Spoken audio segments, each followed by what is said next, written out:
राधे राधे समस्त मिथिलावासी के।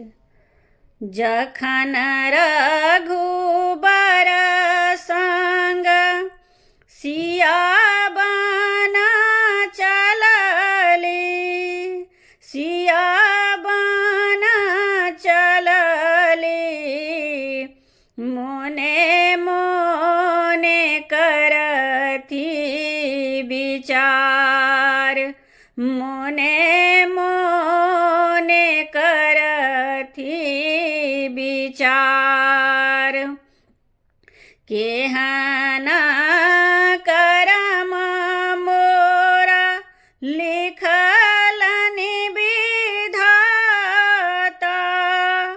लिखलनि विधाता।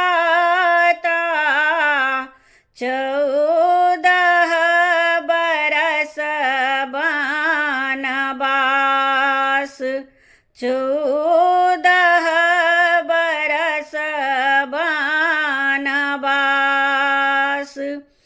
धीरे धीरे चलियौ लक्ष्मण देवर, लक्ष्मण देवर।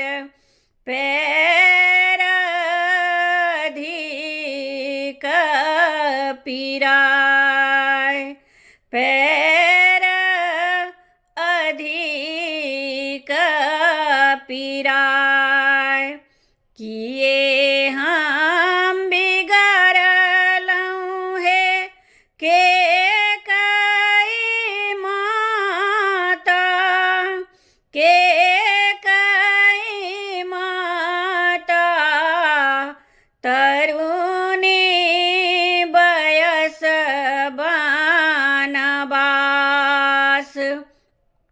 तरुणी बयस बनवास।